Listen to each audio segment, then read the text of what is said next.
You're going to have three tables. All right. The first table will be based on airway devices, humidification, laryngoscope. All these things will be kept on the table. Oxygen, mask, Hudson's mask, endotracheal tube, suction device, ICD. ये सब उधर रखा हुआ रहेगा. So it will be given in your hand, and you have to tell what is this, what is the use of it, and some side effects. Similarly, there will be medicines that are kept. Medicines that will be kept over there will be adrenaline, noradrenaline, vasopressin, dopamine, meropenem, monosef,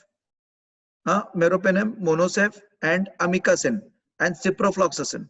This will be the medicines that will be kept over there. You need to know the indications. You need to know the doses. You need to know the doses. All right. You need to know the side effects of these medications. So there are very few things that you need to know, and where it is supposed to be used. So 5 things you should have in the medicines. In the antibiotics, it should be what is the class of the antibiotic, what is the dose of the antibiotic, what is the side effect of the antibiotic, in which organisms it can be used, gram positive, gram negative, on what organisms. Okay. And yeah, these are the things that you should know on every. So when you pick up an antibiotic, you talk, if for example I pick up Monosef, I will say this is Monosef, also called as the generic name of which is, the pharmacological name is ceftriaxone. Ceftriaxone is used in gram positive and gram negative infections. In gram negative infections, it is used in gram positive used in Streptococcus pneumoniae. ऐसा 3-4 organism का नाम आ जाना चाहिए. Then you must say the dose of ceftriaxone in adults is 1 gram BD. It can also be used in conditions like community acquired pneumonia. It can be used in conditions like skin and soft tissue infections. It can be used in bacterial meningitis. And then the side effect of ceftriaxone is, in long-term use, it can cause thrombocytopenia. It can cause nausea. Fast injections can cause allergic reactions. This is how you must speak. Clear? Venkatesh, Neetu, Yugandhara, are you all clear? Clear? So this, so you now today onwards, ये 5 ये antibiotics में से ciprofloxacin, meropenem, monosef, amikacin, okay, ये 4 antibiotic आपको पढ़ना ही है. ये 4 antibiotic, बाकी कुछ पढ़ने की जरूरत नहीं है. फिलहाल ये 4 पढ़ो. टार्गोसिड भी रहेगा उधर, टार्गोसिड भी पढ़ो. ठीक है, पूरा पढ़ने की जरूरत नहीं है. Only 5 points. Write it down, make your notes, and read it among yourselves. Okay, these are about antibiotics. Drugs wise, there would be adrenaline, vasopressin, noradrenaline, dopamine. इसमें भी कैसे बात करना है? What is this? What is the dose of this? Where it is used? What are the side effects? Only 4 points. Only 4 points of every drug. Only 4 points. So if you say adrenaline, you should be able to say, okay, this acts on alpha receptors and beta receptors. It causes a rise in blood pressure. The dose is so and so. It is titrated and it is used for septic shock. Bus. Side effects is if it is used for a long time, it can cause gangrene in the end organs. Yes, all these things you must be able to say. Okay, so only 4 to 5 points of each drug. So when I say drugs, adrenaline, noradrenaline, atropine, vasopressin, among these medicines, this will be there. Normal saline, Ringer's lactate, dextrose, DNS, 25% dextrose. Iske bhi, you need 5 points. Do not read big chapters. Do not read big theories. 5 points. Yaad rakho. 5 point aapko bolna hai. Simple. Similarly for oxygen devices, 5 points each. We don't want more than that. This holds good for every viva, including doctor's viva. Niharika and Kanchan. There are only 5 points you require. Pura theory Satoskar पढ़ के कोई मतलब नहीं है.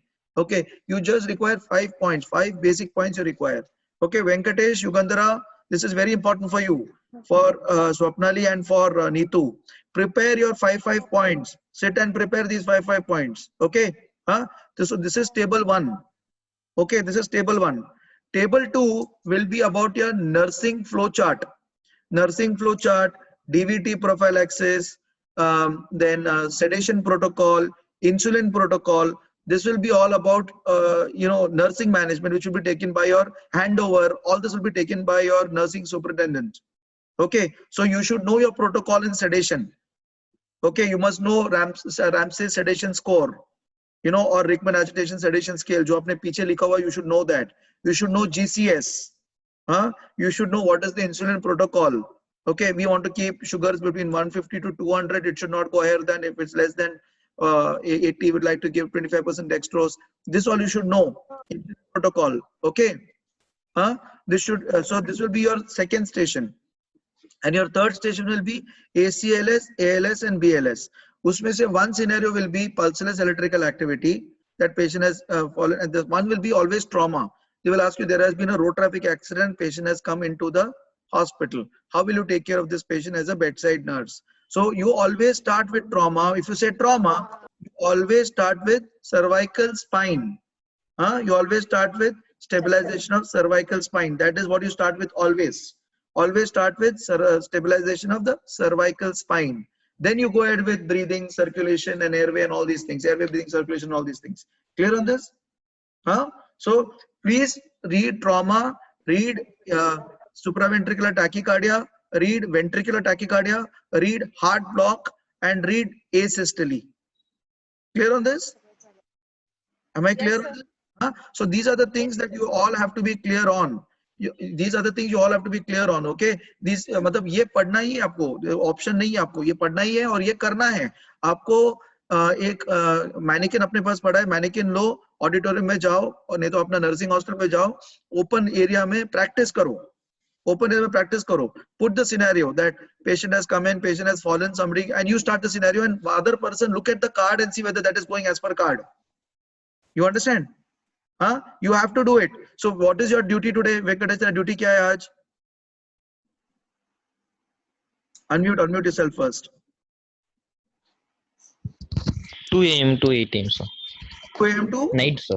So 8 AM. time in the afternoon, do it. Yugandhara, Annapurna, Yugandhara ये कौन है? Yugandhara और कौन है? स्वप्ना, तुम लोग का ड्यूटी क्या है? What is your duty? Unmute yourself first. Yeah. Evening duty है. Evening मतलब? 2 PM to 8 PM.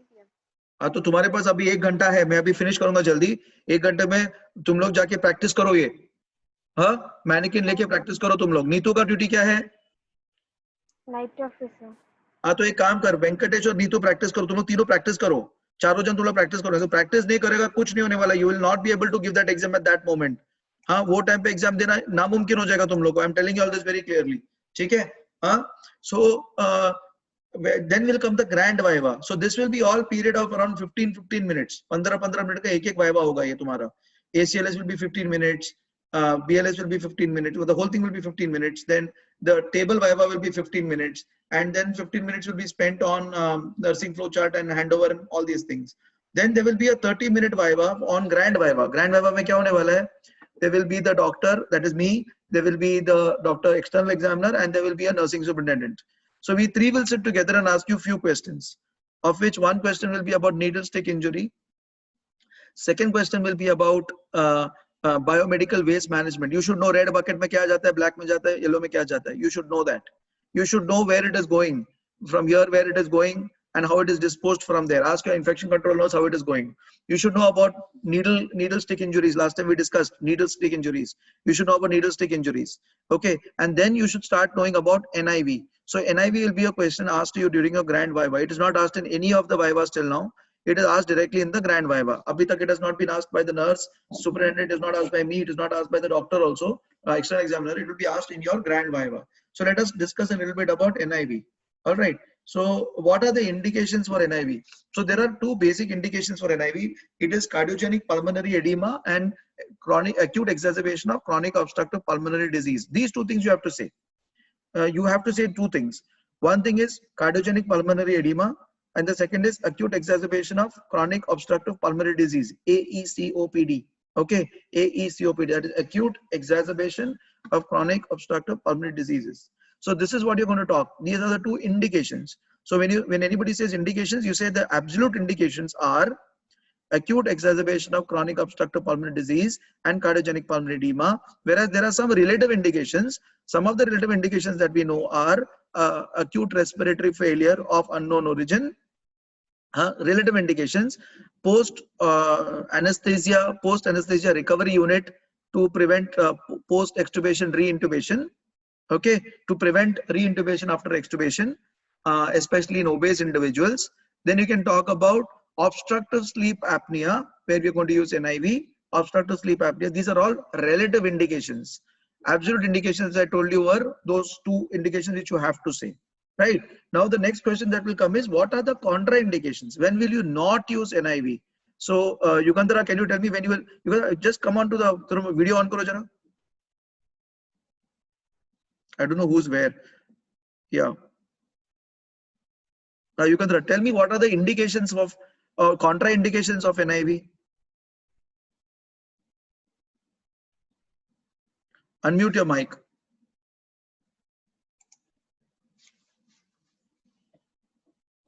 Unmute your mic. Yeah. What are the contra? So this is, well, first question was indications. So what are the contraindications of NIV? Come on. Nasal injury. So you must be able to say a few contraindications. Now, one of the contraindications that we know of is airway injury pattern. If there is a facial injury, facial burn, that is the contraindication. Okay. Cardiac arrest is a contraindication. If there is cardiac arrest, we can't use NIV. Cardiac arrest will require invasive ventilation. Cardiac arrest. In cardiac arrest, you can't use NIV. It has to be intubation. Then head injury associated with low GCS. If the GCS is very low and you don't expect it to improve, that is an indication of invasive mechanical invasive mechanical ventilation, and you cannot use non-invasive ventilation. So few contraindications you should say for certain. One is cardiac arrest. Okay, in cardiac arrest, you can't use non-invasive ventilation. It has to be invasive. The second is, if there is a distorted airway anatomy, that means there is burns in the airway, there is a trauma in the airway, that is also a contraindication to NIV. Okay, contraindication to NIV. The third thing is any condition that will cause increased aspiration as a result of loss of airway. For example, patient is comatose because of a traumatic brain injury. There you will require to put the patient on a invasive mechanical ventilator. Okay, so these three indications you must always call as contraindications. Okay, so if I repeat it, cardiac arrest, cannot maintain airway, that is dangerous. They can be aspiration, that is one of the second thing for NIV. And what is the third thing I told about? Airway anatomy is distorted. These are the absolute contraindications for NIV. You will not use NIV in these cases, contraindicated. Okay, there are relative contraindications. Relative contraindications we don't want to hear from you as of now. At least these absolute contraindications you should know. The next question that will be asked to you is, if you have to put NIV, how do you put the NIV to the patient? So Neetu, if I ask you the question, if I have to put NIV, how will you put NIV to your patients? What are the settings? This question is asked in the exams. Okay, Neetu.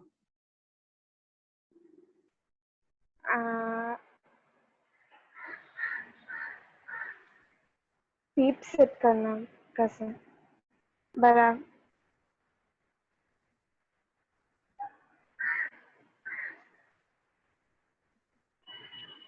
Neetu, you can't remain silent.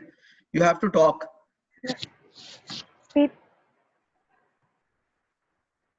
Pep first PEEP set करने का O2 FiO2 कितना है वो set करने का है. So anybody else wants to answer this question? See, this you will have to answer this question well. How will you answer this question? How to set NIV? How to set NIV? Anybody wants to answer this question? Niharika, you want to answer this question?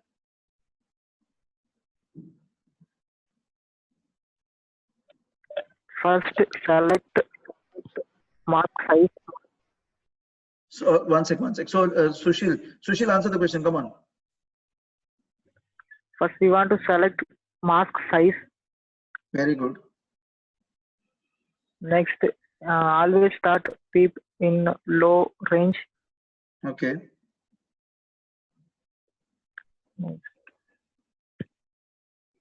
Okay, so let me explain to you. So if somebody asks you, how will I start NIV? I have to start NIV on a patient. I will first start by explaining the procedure to the patient. Number one point will be, I will explain the procedure to the patient. I will tell the patient that there is going to be air coming into your into your face. So you have to breathe along with the mask. You know, this is the first thing you will do. I will explain what is going to happen to the patient. Explain to the patient about the NIV. The second thing that Sushil said is, I will ensure that the mask size is appropriate. I will ensure that the mask size is appropriate. So whatever the doctor prescribes, it can be nasal mask, it can be oronasal mask, or it can be helmet. Whatever the patient and doctor prescribes, I will ensure that the size is proper. Okay, so I will, by markings on the face, I know the size is proper or not. Or nasal mask, oronasal mask, or helmet. Helmet does not have a size. Nasal mask we are not using. Oronasal mask, you need to know the size. Okay, second thing. Third thing is, now I will ensure that there are no contraindications of using on this patient, and then I will go ahead and put the FiO2 to 100% when I start. When I start, I will keep my PEEP as 0. I will keep my pressure support as 0. I will keep my PEEP as 0. I'll keep my pressure support as 0. If the patient has got cardiogenic pulmonary edema, I will use CPAP. If the patient has got cardiogenic pulmonary edema, I will use CPAP, which means continuous positive airway pressure. That means to say, I will only use PEEP. I will not use PASB. I will not use PASB. I will use only PEEP. When I use only PEEP, it is called as continuous positive airway pressure. Clear? I will use only PEEP. So in a case of cardiogenic pulmonary edema, I will use only CPAP, where I will only go up on the PEEP. So for example, if the patient is in cardiogenic pulmonary edema, after I've explained to the patient, after I've judged the mask size, then I will go to the side of the patient. I will increase the FiO2 to 100%, and then I will hold the mask on the patient's face lightly. I would also request the patient to hold the mask himself or herself. Okay, and then slowly I will increase the PEEP from 1 to 2 to 3 and see whether the patient is able to trigger every breath. That means every breath is seen on the ventilator as a graph. On the ventilator, there is a graph called as airway graph or flow graph. You can look at that, or you can see the value called as VTE, tidal volume. Okay, so if your tidal volume is getting generated, if the graph is showing some upward swings, that means there is some flow going inside the patient and the patient is able to trigger the ventilator. That means the patient is able to, the patient is able to breathe well. Clear on this? So I will keep the patient at a PEEP of around 4 to 6, how much ever he can tolerate. Slowly I'll go up 4 to 6, keep the FiO2 of 100%, wait for around 20 to 30 minutes. If patient settles down, then I will reduce my FiO2. Clear on this? So for cardiogenic pulmonary edema, I am going to use continuous positive airway pressure. In our Draeger ventilator, continuous positive airway pressure is there only when you make pressure PASB 0 and you increase PEEP. That is called as continuous positive airway pressure in our ventilator. Clear? So when you increase the CPAP slowly from 1 to 2 to 3 to 4, at 4 or 5, you will see the patient triggering very beautifully. Good amount of tidal volumes are coming. You will leave the patient at that and now try to treat the cause. After 20 to 25 minutes, if the saturation is well maintained, when I say well maintained means maintained more than 93%, I will reduce my FiO2 slowly by 10% till I reach, till the saturation remains more than 93 to 94%. Clear on this? Is everybody clear? I'll repeat this once more if you want. In cardiogenic pulmonary edema, I will use NIV, and in cardiogenic pulmonary edema, I will use CPAP as my mode of NIV. CPAP means continuous positive airway pressure. On my ventilator, CPAP comes in when I make pressure support 0, PASB 0, and I'll keep my PEEP. Slowly I will increase my PEEP from 2 to 3 to 4 to 5. On an average 4 to 6 PEEP, the patient will be giving good tidal volumes. I will start at an FiO2 of 100%. If the saturation is maintained more than 93 most of the times, I will come down on the FiO2 by stepwise so that I reach the minimum possible FiO2 to keep the saturation higher than 93%. Clear on cardiogenic pulmonary edema? So Neetu, can you now answer? How will you start NIV on a patient? Unmute your mic. Yes. First, explain the procedure to the patient and ensure mask size, and and ensure no contraindication is there in patient, and keep FiO2 100%. Hmm.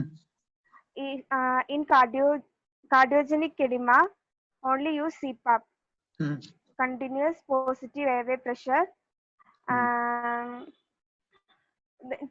First put PEEP as 0 and slowly increase 1 to till 4 to 6. Hmm. If the airway when airway graph When you see something on the airway graph and you see some tidal volume, means the patient is developing good tidal volumes. Okay, then what about the FiO2? If patient maintain more than 93 SpO2, slowly decreases FiO2 by 10%. So the minimum possible FiO2 to maintain saturation more than 93%. Clear? So this is about CPAP. Now let us talk about the other mode of ventilation. And in a case of acute exacerbation of chronic obstructive pulmonary disease, AECOPD, we said one of the indications was cardiogenic pulmonary edema. The second indication is acute exacerbation of chronic obstructive pulmonary disease, AECOPD, right? Now, what do you do in AECOPD? In AECOPD, acute exacerbation of chronic pulmonary edema, chronic obstructive pulmonary disease, you require to use BiPAP or two pressures. Continuous positive airway pressure was just one pressure, that is PEEP. Okay, when I'm going to use chronic obstructive for acute exacerbation of COPD, I will use two pressures, one low pressure and one high pressure. This is called as pressure support. In our ventilator, Draeger ventilator, this is called as CPAP ASB. This is called as CPAP ASB.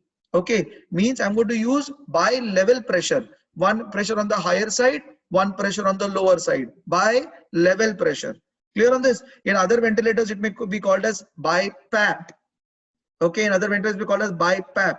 In our ventilator, it is called as CPAP ASB. CPAP ASB. So you talk about our ventilator. Our ventilator is called as CPAP ASB. That means there are two pressure buttons that you need to adjust. One is the PEEP and the other is PASB. PEEP and PASB. What did I tell? If your PASB becomes 0, this becomes CPAP. If your PASB goes above, this becomes bi-level positive airway pressure. So for AECOPD, that is acute exacerbation of chronic obstructive pulmonary disease, we need to use bi-level positive airway pressure. In our ventilator, this is called as CPAP ASB. CPAP ASB. In this case, I will need to use two parameters. One is PEEP and the other is PASB. Clear on this? PEEP and PASB. All right. So in this kind of cases, what will I do? How will I set the ventilator? I will explain to the patient. Again, I will look at the size of the mask. I will ensure there are no contraindications that exist over here. Similar to how I did with cardiogenic pulmonary edema, I will apply the mask on the face. I will in fact tell the patient, you hold the mask. Okay. I will keep the FiO2 of 100%. Why will I keep it 100%? If the patient is desaturating, I don't want to give low FiO2. It has to be getting the saturation up. Okay, so I will start at 100%. I will tell him to hold the mask, or him or her to hold the mask. Okay, I will slowly increase the PEEP to 2 to 3, 4. Once I reach 4, I will see the patient is generating a tidal volume. But in COPD, they may not generate an adequate tidal volume. They may generate very low tidal volumes. They may generate 50 cc, 100 cc, 110 cc. So you are going to monitor the VTE there. Okay. As long as he's even starting the ventilator, that is a good idea. As long as he's generating something, that is good. So say at 1, he's not doing anything, it is not good. At 2, there is no breath, absolutely no breath on the pressure trace. No, it's not good. Or pressure or volume trace. If it's 3, there is some trace coming in, that is good. Some traces started coming in. Okay. When some trace starts coming in, some tidal volume starts generating. Now I will add PASB. I will add my second pressure. That second pressure will increase the tidal volume. Clear on this? The first pressure will only trigger the ventilator. That means some breath is coming in. That is, the PEEP will only ensure that some breath is coming in. whereas the pressure support will increase the volume of the breath. Will increase the volume of the breath. Clear on this? The PASB will increase the volume of the breath. So for example, if I start the patient on PEEP of 2, there will be no trigger. There nothing is coming in the, no waveform is coming. There is no breath that is coming. It looks like the patient is breathing, but the ventilator is not showing any tidal volume, nothing at all is showing. Once you reach 4, it will show you something. Once it shows you something, okay, and the tidal volumes are only 100 or 150, I want to give somewhere around 350 to 400. I will now increase my pressure support. The difference between the pressure support, PASB, and the PEEP should be 4. Okay, the difference between PASB and PEEP should be 4. Okay, so when you're actually dialing in our ventilator, PASB is already 4 plus. So when you put 1, it means it is 4 plus 1, 5. You're understanding? There is already a difference in that. Okay, so PASB, which the effective pressure support given to the patient is PASB minus PEEP. That is the effective pressure support. Clear on this?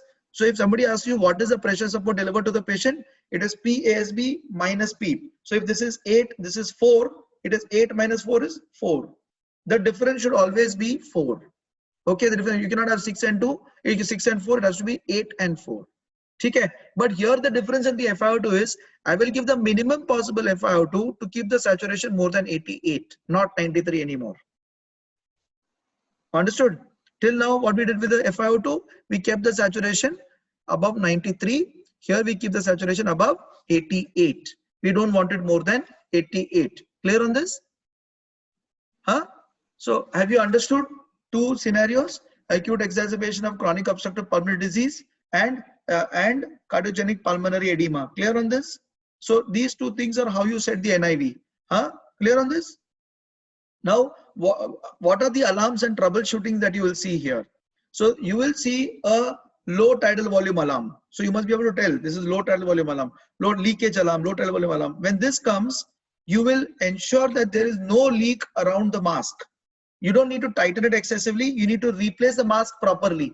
If you keep tightening it, it will not work. You have to replace the mask properly. Don't just keep tightening it. Replace the mask properly. Clear on this? Clear on this? What am I going to monitor here? As a nurse, what am I going to monitor after putting this patient on a NIV? I'm going to monitor the pulse rate. I'm going to monitor the blood pressure. I'm going to monitor the respiratory distress. I'm going to monitor the saturation. 4 things I'm going to monitor. And if the doctor desires, a blood gas. If the doctor desires a blood gas. So what are the 4 things I'm going to monitor? I'm going to monitor the heart rate. I'm going to monitor the blood pressure. I'm going to monitor the respiratory distress, how comfortable the patient has become. And the 4th thing is I'm going to monitor the ABG. Very good. SpO2, saturation. ABG only if the doctor asks you to do it. What are you going to monitor in this? In this, I'm going to monitor a 10% fall of the initial pulse rate, a 10% settling of the blood pressure, a patient's distress improving within 15 to 30 minutes. This should occur. If this is not occurring, means your NIV is not working well. You understand? If this is not occurring, it means your NIV is not working well. Clear? So we should see an improvement in the distress.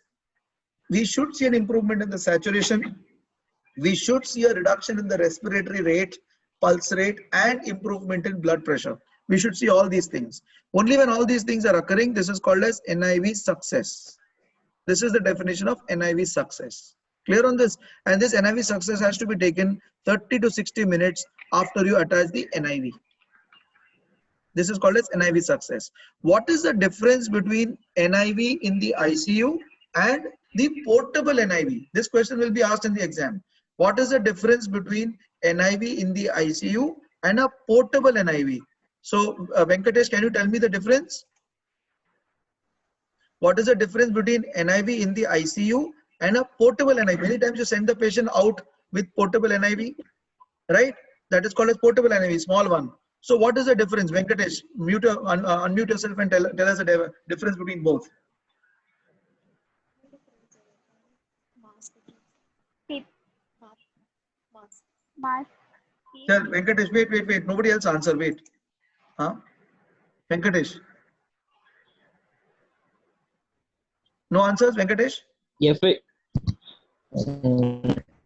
वो set कर सकते हैं sir इधर क्या हमारा set कर सकते हैं, क्या सेट ICU कर का सकते हैं? Ventilator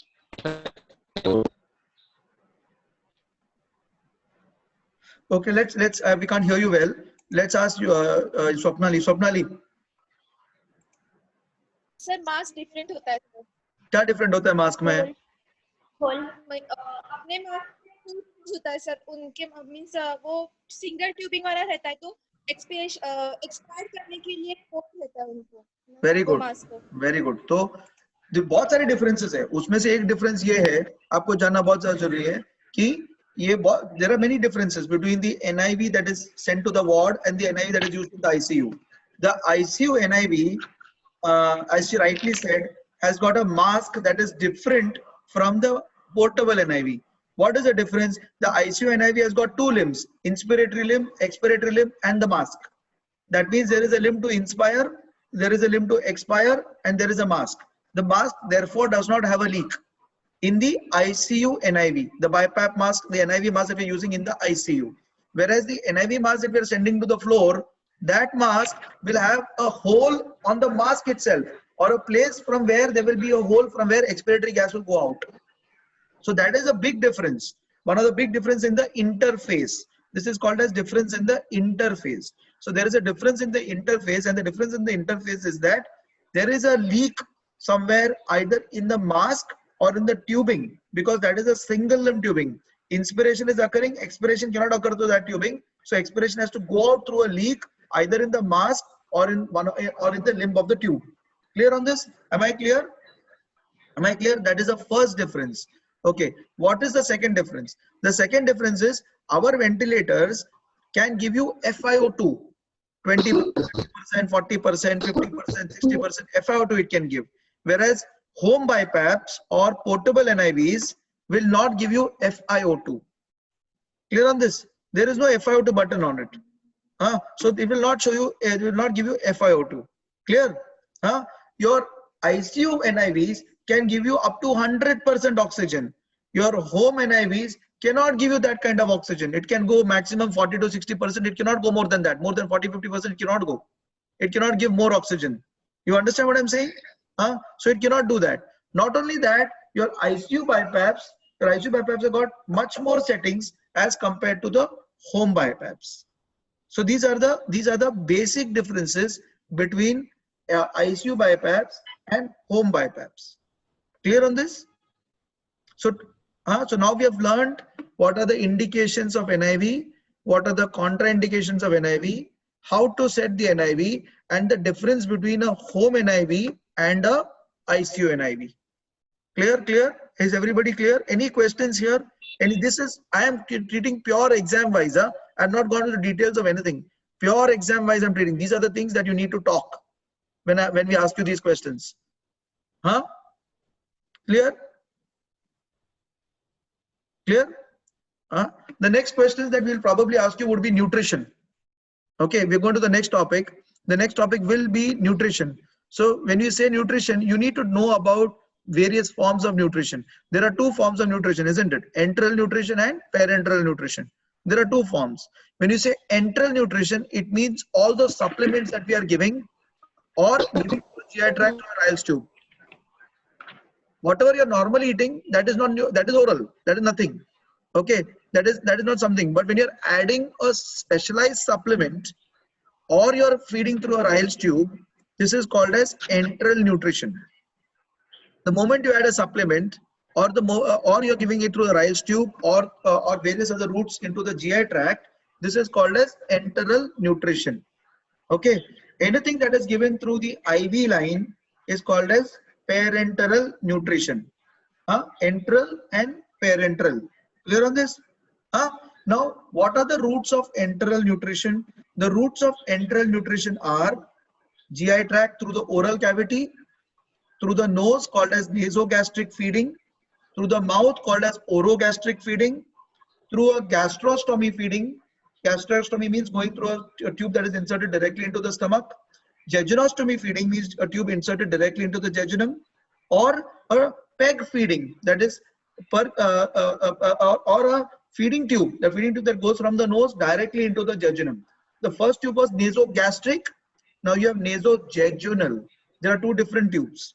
Okay, the nasojejunal tubes are the Freyka tubes, the very, very soft tubes, whereas nasogastric are the Ryle's tubes that we are using. Clear on this?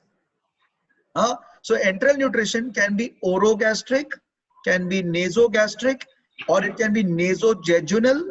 It can be jejunostomy feeds. It can be PEG feeds. PEG feed means percutaneous enteral gastrostomy feeds with a tube directly into the stomach. Clear on this? So these are the various routes of enteral nutrition. Enteral nutrition.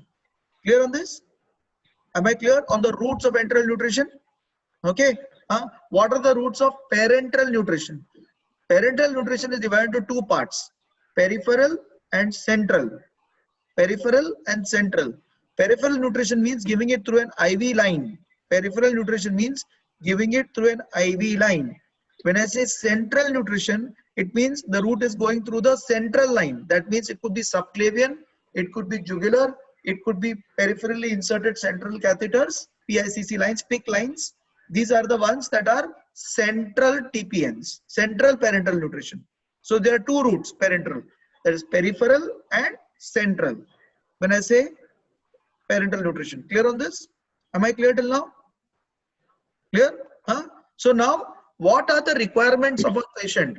What are the requirements? So what are the calorie requirements? This should be told directly. You have to tell this. The calorie requirements for any patient is 25 to 30 kilocalorie per kilogram per day. This is the requirement. Clear? So any patient requires 25 to 30 kilocalorie per kilogram per day. You should be able to answer these questions. Okay, these are the simple questions that will be asked. How many calorie requirement for a patient? So 25 to 30 kilocalorie per kilogram per day is the average calories required for the patient. The proteins required are 1 to 1.5 gram per kilogram per day. This is the protein requirement. The protein requirement is 1.5 to 1.8 to 2 grams per kilogram per day. Clear on the protein requirement? Am I clear? 1.5 to 2 gram per kilogram per day is the protein requirement. Okay, so the calorie requirements was 25 to 30 kilocalorie per kilogram. The protein requirements are 1.5 to 2 gram per kilogram per day is the protein requirements. Okay, what is the fluid requirement of any average individual? 30 to 35 ml per kilogram per day. That is the average fluid required for an individual. 30 to 35 ml per kilogram per day. So I told you about the calorie requirements. I told you about the protein requirements. I am telling you about the fluid requirements. Clear? Clear on this? Am I clear till now? So these entire meals are divided into proteins, fats, and carbohydrates. Okay, carbohydrate should be 60 to 70%.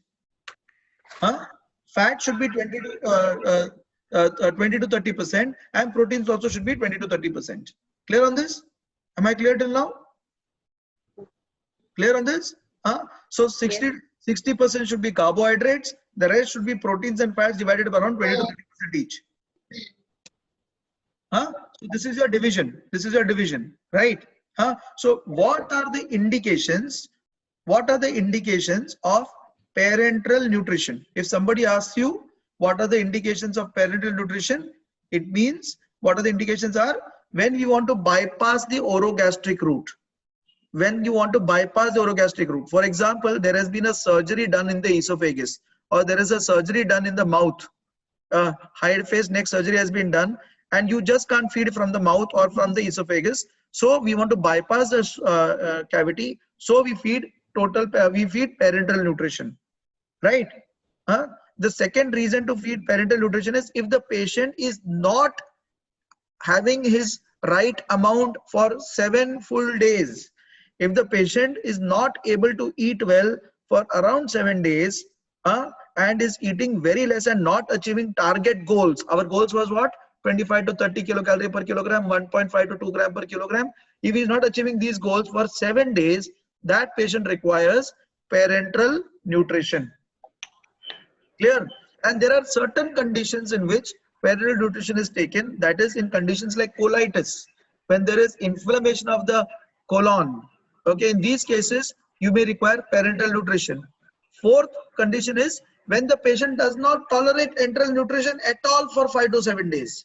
If the patient does not tolerate enteral nutrition for 5 to 7 days, you start parenteral nutrition. Clear on this? Clear? Now, what is the meaning of tolerance? When I say tolerance, it means gastric residual volume. That means too much of aspirate coming out from the Ryle's tube. That is more than 500 ml coming out through the Ryle's tube is called as intolerance. Abdominal pain when you are feeding is called as intolerance. If there is abdominal distension, it is called as intolerance. If there is too much of diarrhea, it is called as intolerance. This is the definition of intolerance. When I say intolerance, it means you are giving feeding, it is paining him. Aspiration is more than 500 ml. There is abdominal pain, there is distension, and there is too much of diarrhea. So any of these occurs, it is called as intolerance. So if there is intolerance for a period of 5 to 7 days, these patients require parenteral nutrition. These patients require parenteral nutrition. Clear on this? Am I clear? So what is the protocol of giving enteral nutrition in your hospital if you ask?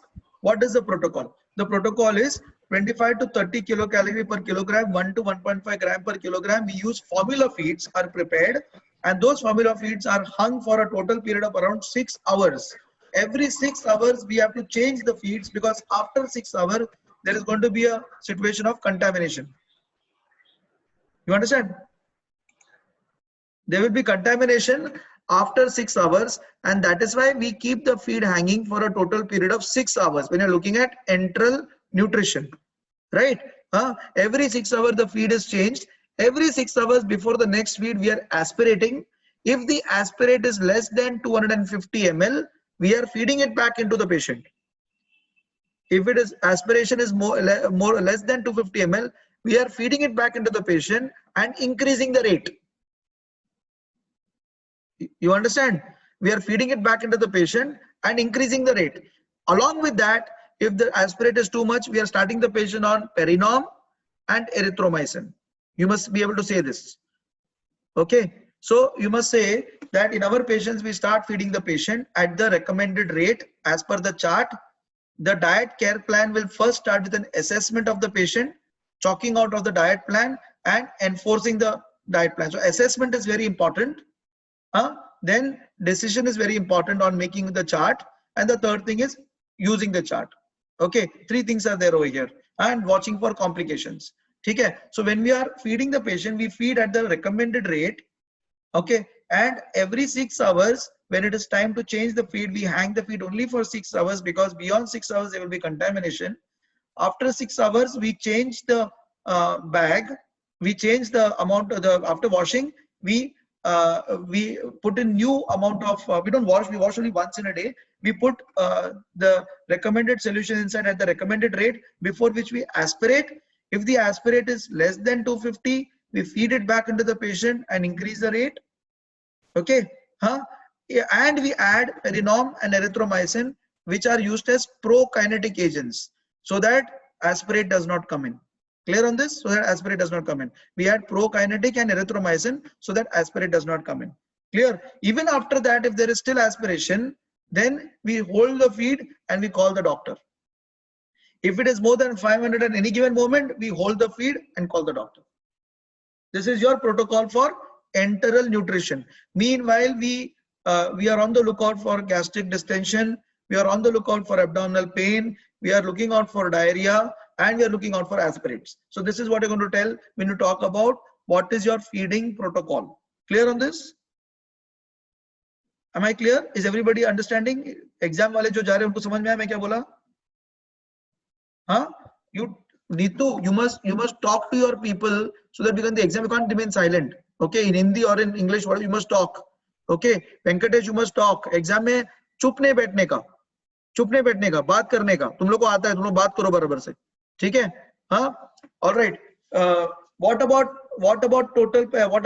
parenteral nutrition? So parenteral nutrition, when the patient cannot eat, when the patient cannot digest, when the patient has got contraindications to enteral nutrition, I want to give parenteral nutrition. Parenteral nutrition should be given either peripherally or it has to be given centrally. How do you decide that? The peripherally, what is the difference between peripheral and central nutrition? Peripheral nutrition, the osmolarity of the solution is less than 900 milliosmoles. The osmolarity, that means it's a kind of a concentration, is much lesser than total parenteral nutrition. In peripheral line means the veins are small. If you give more than 900 milliosmoles per kilogram, if you give more than 900 milliosmoles of solution, there is going to be thrombophlebitis. There is going to be thrombophlebitis. So we cannot give more than 900 milliosmoles through the peripheral line. That is why you cannot use central TPN and put it in the peripheral line. You cannot use central TPN and put in the peripheral line because central TPN, the osmolarity is more than 1000 milliosmoles. Clear on this? So for peripheral line, you have to use peripheral parenteral nutrition and not central parenteral nutrition. Clear on this? Am I clear? Am I clear?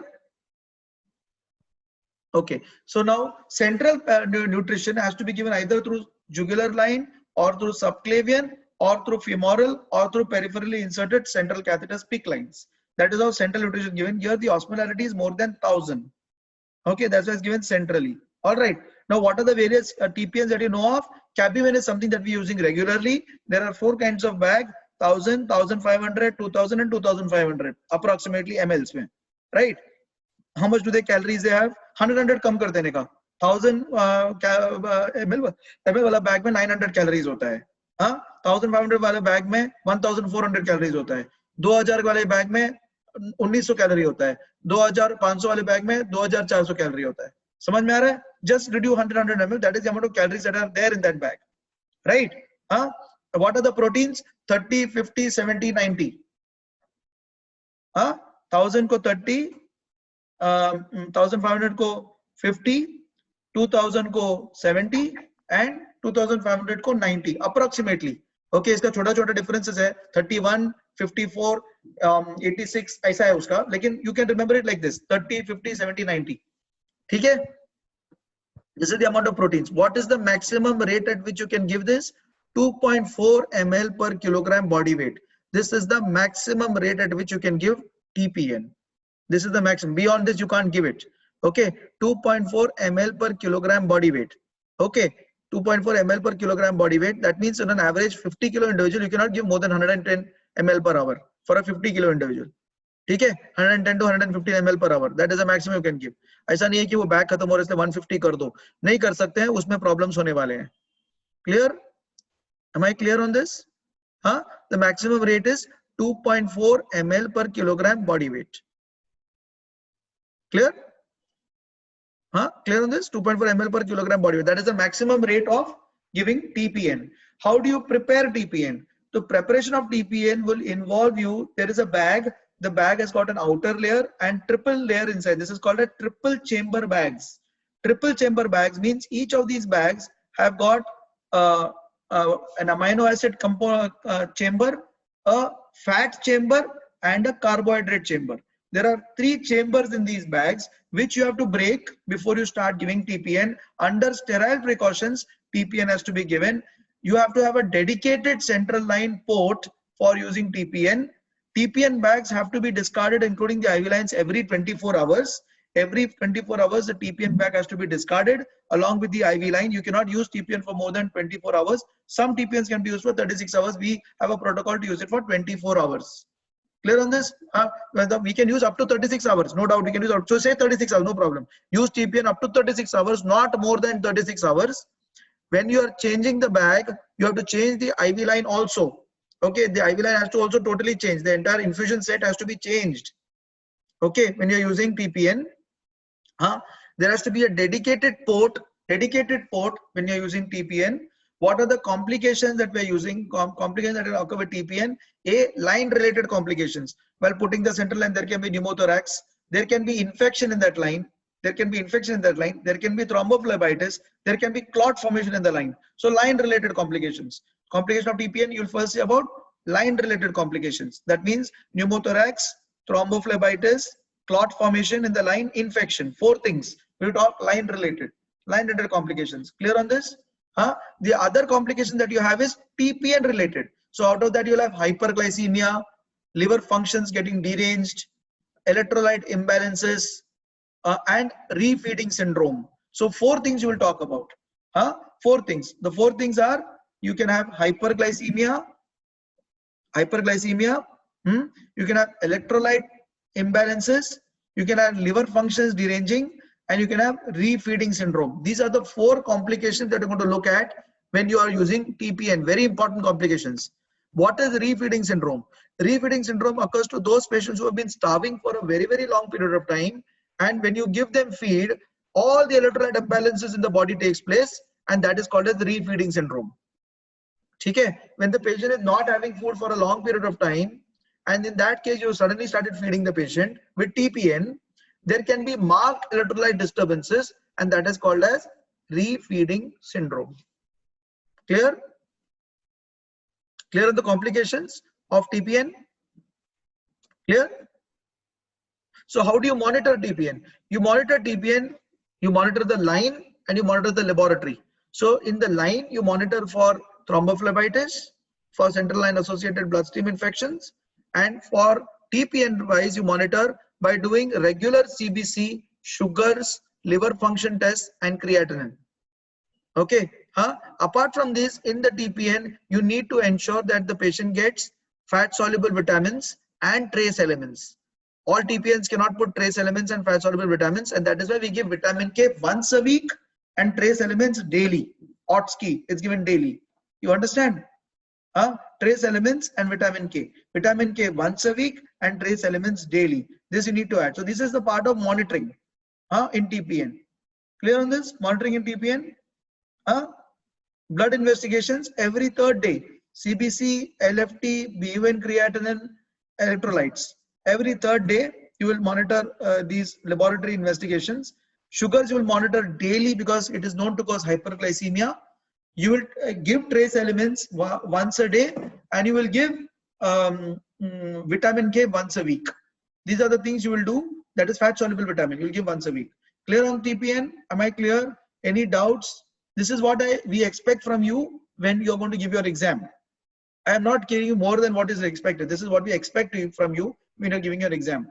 Any doubts? Yugandhara, Swapnali, Neetu or Venkatesh, any doubts? I am doing pure exam wise. I am not going anything more than exam, okay? Pure exam, okay? So these are the things that you must talk when you talk about TPN. All right. Now, the next thing that you'll ask is, what is your infection control practices? You will be asked in your exams, what is the infection control practices that you know of? So when you tell infection control practices, you must say, yes, we are having infection control practices. We ensure that the infusion set is changed every 72 hours. We ensure that the blood infusion set is changed every 24 hours. We ensure that we do very good line care for our central line, and we ensure that there is no central line associated bloodstream infections. And to ensuring bloodstream, how do you define? Then the question will come, how do you prevent VAP? What is VAP? So when you say what is VAP, first they will say what is CLABSI. So you will say central and associated bloodstream infections are those infections that occur after 48 hours of inserting the central line. After 48 hours of inserting the central line, this is what you will say. Okay, how do you diagnose the central and associated bloodstream infections? So clinically there will be fever, there will be induration at the site, and I will send blood cultures. The blood cultures I will send from the peripheral as well as from the central line. When I send blood culture from the peripheral line and central line, and I will trace the culture reports. If there is a difference of 2 hours between peripheral line and central line blood cultures, this is called as CLABSI. I will repeat it. How do you diagnose CLABSI, central and associated bloodstream infections? So I do central and associated bloodstream infections by looking at the clinical features, which includes temperature, WBC counts going up, exit site inflammation. Exit site inflammation means redness around the line. Plus, I will send blood cultures, one from the central line, one from the peripheral line. If the central line blood culture goes difference of 2 hours between central line blood culture and peripheral blood culture, this is diagnosed as central line associated bloodstream infection. Clear? So when somebody asks you what's your CLABSI rate, how do you find out CLABSI rate? It is central line associated bloodstream infection divided by number of central line days into 1000. Into 1000. You must know this. CLABSI days As a nurse, you must know what is clapsidase. Clapsidase are central line associated bloodstream infections are number of number of infections from the central line divided by number of central line days into 1000 is the CLABSI rate. So all of you need to understand what is the CLABSI rate in your ICU. So you need to, Venkatesh and Yugandhara, take the CLABSI rates of the earlier ICU dashboards and remember those CLABSI rates. Okay, you will get the dashboard from Annapurna. Find the CLABSI rate from Annapurna, and she will tell you what the CLABSI rate is. Okay, CLABSI rate. Next thing would be VAP. What is the definition of ventilator associated pneumonia? The definition of it for your purposes, we will not go into the depth of definition. You will say temperature going up, WBC going up, increase of secretions, and patches seen on the X-ray. Signifies ventilator associated pneumonia when this has occurred 48 hours after intubation. Again 48 hours after intubation. Clear on this? So for your purposes, you will talk temperature going up, patient temperature going up, increase of secretions, increase of FiO2 requirements on the ventilator, along with X-ray showing characteristic patch with features of infection, indicates ventilator associated pneumonia after 48 hours of insertion of endotracheal tube. Clear? Clear? Okay, it is called an early VAP and late VAP. The less than 4 days is early ventilator pneumonia, more than 4 days is late ventilator associated pneumonia. How do you prevent ventilator associated pneumonia? To prevent ventilator associated pneumonia, intubate only when required, subglottic suction drainage or 35 degrees propped up position, 10 to 25 degrees propped up position. Okay, and good oral hygiene. And good oral hygiene. Okay, these are the 4 things that we'll talk about to prevent ventilator pneumonia. Once more, what are the prevention strategies for ventilator pneumonia? 1, head and elevation, apart from hand hygiene, of course, head and elevation, subglottic suction drainage, okay, intubate only when it is required, intubate only when it is required,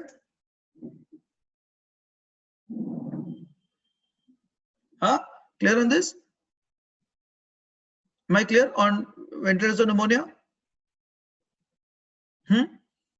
Any queries here?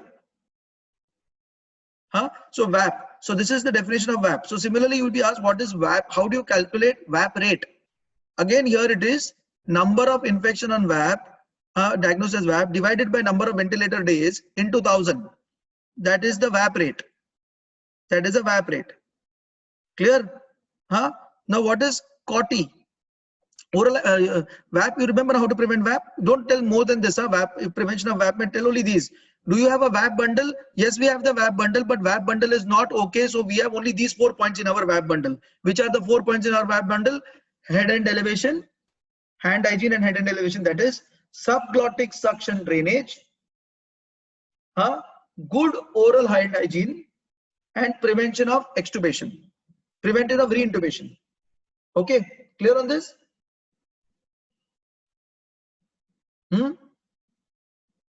This is our VAP bundle. We don't have anything more than this in VAP bundle. Okay? The VAP bundle actually says DVT prophylaxis, says H2 receptor blocker prophylaxis. It says all these things. Okay, but we don't tell. We say only these 4 points. We don't say more than this. Okay, on VAP bundle, because the rest are controversial. We say like that. Okay? Clear on this? So this is the VAP bundle: head and elevation, hand hygiene, or subglottic suction drainage, good oral hygiene, and prevention of accidental reintubation. That is prevention of accidental extubation. Okay? Accidental extubation. This is what our VAP bundle is all about. Why have we used this VAP bundle? Because Dr. Sanjay told us to do this. ऐसा बोल देने का. Okay? VAP bundle. Okay? Now, what is the next? COTI. What is COTI? Catheter associated urinary tract infection. So what is COTI? COTI is again presence of a catheter for more than 48 hours causing fever, and the presence of urine culture of more than 10⁵ colony forming units. Clear on this? So what is COTI? Presence of fever or signs of infection, which includes WBC counts going up after 48 hours of catheter insertion, along with a catheter culture showing more than 10⁵ organisms. Catheter culture showing more than 10⁵ colony forming units of organisms. This is called as COTI.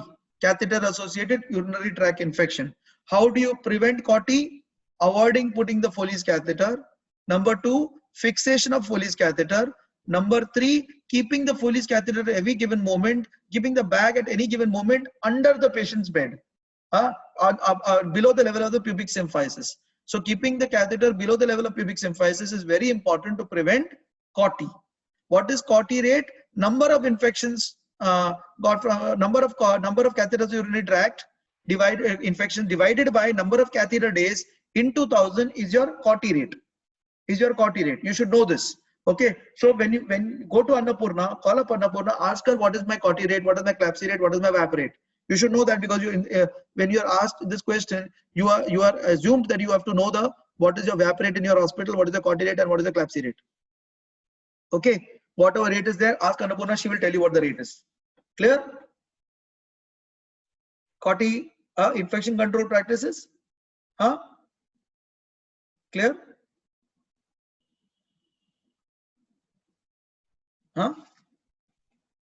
So is there so what is the time now? Time kya hua hai? It's 11 o'clock. So we've gone through almost 2 hours or almost 1 hour of exam. This is full your exam preparation. So now I think what you should do is Swapnali, Yugandhara and Venkatesh and Neetu, you have time now. 1 घंटा है तुम्हारे पास. तुम लोग mannequin लेके auditorium में पहुंचो and tell each other the questions of pulseless electrical activity and do the perform the ACLS there. Take your card and go there. समझ में आ रहा है वेंकटेश? तुम लोग अभी हॉस्टल में हो ना? You're right, hostel ना? So go now, take the mannequin. Mannequin किधर पड़ा है? पता है क्या? नर्सिंग ऑफिस में रहेगा mannequin. फर्स्ट फ्लोर है। इसी साउथ में है। हाँ, इसी साउथ में सर। ऐसे तो अभी मैनिक्विन और किधर रहेगा ना, पूछो तो और किधर, एक और नर्सिंग ऑफिस में एक मैनिक्विन हो सकता है, नर्सिंग ऑफिस में मैनिक्विन हो सकता है, पूछो जरा किधर है। हाँ, उधर से मैनिक्विन लेके गो इनटू द नहीं तो आईसीयू साउथ से लेके आओ, उसको क्लीन करके यूज करो और क्या। हाँ, इट विल देख किधर ना किधर रहेगा वो मैनिक्विन, किधर ना किधर रहेगा, देखो किधर है वो मैनिक्विन। हाँ, और anyways round go to the auditorium, meet together all 4 of you all. And you assume that there's a mannequin over there and perform the entire ACLS BLS. You have to do it. अभी तो आपके पास time है, आप जाओ अभी करो, एक दूसरे को क्वेश्चन पूछो और देखो कि बराबर हो रहा है कि नहीं हो रहा है। एक घंटा करो, आपको समझ में आएगा कि आपको हो रहा है कि नहीं हो रहा है। समझ में आ रहा है मैं क्या बोल रहा है? हाँ, यू आर अंडरस्टैंडिंग? आप चाहे तो जाओ ही जाओ, ओके, कुछ भी हो, क्योंकि एग्जाम के लिए आप प्रिपेयर नहीं करोगे तो वो टाइम पे कुछ नहीं होने वाला है, मैं आपको क्लियरली बता रहा हूँ। हाँ, ठीक है। So we'll end now and all of you all please you all 4 तो अभी जाओ, तुम लोग 4 जाने का ही है, तुम लोगों को अभी वो हॉस्टल में बैठने का नहीं है तुम लोगों को, वैसे निकलो और जाओ और करो ये, नहीं तो एग्जाम में मैं पास नहीं कर पाऊंगा, मैं बता रहा हूँ। हाँ, एग्जाम में पास होना हो तो ACLS ALS BLS आना है, ठीक है। हाँ, there is no possibility for me to pass you otherwise, ठीक है। हाँ सर, हाँ बोलो। क्लैप्सी बंडल पढ़ो, पढ़ना ही पड़ेगा आपको सर। क्लैप्सी बंडल आपको हैंड क्या हो गया?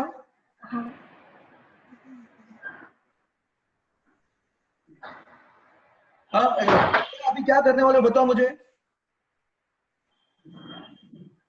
क्या करने वाले हो अभी? अब क्या करने वाले बताओ? ऑडिटोरियम में जाने वाले हैं। हाँ, और क्या करने वाले? उधर पे ACLS का क्या लेके जाओगे? आपको ये कार्ड लेके जाओगे आप, कौन सा कार्ड?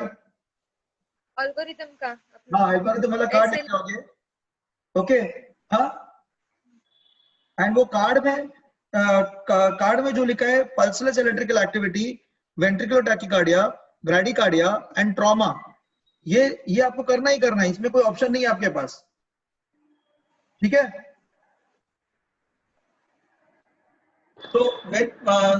सो अगर समझ लो आपको, तो यू अंडरस्टैंड एवरीथिंग ना? इन्फेक्शन कंट्रोल पूरा समझा ना तुम लोग? What were you asking? क्लैप्सी बंडल क्या पूछ रहे थे आप? क्लैप्सी बंडल का अपना इसमें क्लियर नहीं है। सो अपने इसमें you always start with proper insertion practices, हां, okay. proper insertion practices, maximum hand hygiene, either complete gown and gloving from body, complete body gown and gloving, avoidance of femoral central lines in obese patients, okay, and daily assessment of line. Clear on that? समझ में आ रहा है? हाँ हाँ? हाँ yes sir. Once more, tell me, Yugandhara bata. Insertion sterile insertion technique. हाँ. No, no, Maximum hand hygiene. start no. पहला क्या करोगे आप? पहले hand hygiene होता है ना? So first is hand hygiene. Then sterile insertion. Full body sterile job. sterile insertion technique से पहले maximum barrier precautions. Insertion बाद में आता है ना? पहला क्या आता है? Hand hygiene. Remember this. First is hand hygiene. Okay. पहला hand hygiene होएगा. उसके बाद हम लोग गाउन वगैरह डालते हैं, हम लोग gloves वगैरह पहनते हैं. That is the sterile technique, right? So it is called as maximal barrier precautions. What is it called as? Hello? Huh? What is it called as? Maximum barrier precautions. Huh? Maximum barrier precautions में क्या आता है? Which includes gown, glove, cap, mask and full body gowning. This is called as maximal barrier precautions. The first thing is hand hygiene. The second thing is maximal barrier precautions, which includes gown, cap, glove, full body gown to the patient and full body draping of the patient. Okay, that is maximal barrier precautions. The third thing is chlorhexidine skin preparation. Chlorhexidine skin preparation is third thing. Fourth thing is optimal site selection, avoidance of femoral lines in obese individuals. And the fifth thing is daily site review or assessment for complications. Daily site review and assessment for complications. So there are 5 things in the bundle. I will repeat it once more. Maximum hand hygiene. Second thing is maximum barrier precautions. Third thing is chlorhexidine skin preparation. The fourth thing is optimal site selection, meaning avoidance of central lines in obese patients in the femoral regions. Okay, optimal site selection. And the last one is daily review of lines. Daily review of lines for complications. Clear? Yes. Huh? Some bundles have also added removal of that. That means your daily review of lines में removal of lines भी आ जाता है. So some people have put daily review of lines and removal when not necessary. समझ में आ रहा है? Clear? So this is your CLAPSI bundle. So web bundle, CLAPSI bundle ये आपको जानना ही है. ये एग्जाम में आएगा ही पूछेगा, कोई ना कोई पूछेगा. ठीक है? मैं नहीं पूछा तो और कोई पूछेगा. ठीक है? Clear on this? So now Swapnali, Yugandhara, Venkatesh and Neetu, make teams of 2. Yugandhara and Neetu, Swapnali and Venkatesh. Go to the auditorium. One person gives the scenario, other person performs the entire thing in front. Even if there is no mannequin, that is okay. You can just assume that there is a mannequin and do it. ठीक है? And क्या करने का? You must change the this to okay. Now the patient has got fast heart rate. So suddenly तुम card बदलो. For example, Venkatesh will say there is a patient who has come in with pulseless electrical patient has come and collapsed in front of you. What will you do? Then you will say, I will put this, I will first take a proper history. I will try to take a history. I will assess the airway, breathing and circulation. Subsequently, I will see the pulse. I will attach the monitor's routine IV line. And in the monitor, what does the monitor show? Then Venkatesh will say it shows bradycardia. Okay. Then you will say bradycardia algorithm they have to follow. Then after some time you will say, okay, no, now suddenly this patient has become tachycardic and it is showing broad complex tachycardia. Then you follow broad complex tachycardia algorithm. Then you show pulses electrical activity. You say now follow pulses electrical activity. So you have to ensure that you can go from one rhythm to second rhythm, but the management remains the same. Management keeps on getting better and better. समझ में आ रहा है? Clear? So go and do this now. It is important that you do this. Make a group of 2, maybe Swapnali, Venkatesh, Yugandhara, Neetu, ऐसा कुछ तो बना के go and do it. ठीक है? So now we'll stop now. We'll stop now. Okay. Next time let us see what we can do. Okay. But this is pure examination. The rest of the people who are giving their next time, Priya is going to give next year, right? Huh? Priya, Yes, sir. Priya, where is this, where is Shraddha? Shraddha तो attend ही नहीं करती है क्या? श्रद्धा, Neetu baby, ये सब किधर है? श्रद्धा नहीं है। है श्रद्धा, नीतू बेबी, नीतू है, नीतू आईडीसीसीएन के लिए। ये लोग सब किधर है? मैरी है, मैरी, प्रिया, विश्रांति। हाँ विश्रांति, लोग सब किधर है? विश्रांति, लोग सब किधर है? बट नहीं कर They should attend all these things, ना? They should attend this. और ये सब ये I will try to put this recording on the website. You can hear it on the website also. ठीक है, जो भी हम लोगों ने बात किया ये सब हम रिकॉर्डिंग करके वेबसाइट में भी डाल देंगे ताकि आपको आसान पड़े पढ़ने के लिए। ठीक है, हाँ, so we'll stop as of now and tell the others, rest also of you to attend please. Okay, so go now Venkatesh, सब लोग जाओ, चालू करो तुम लोग का preparation. See you then, bye bye.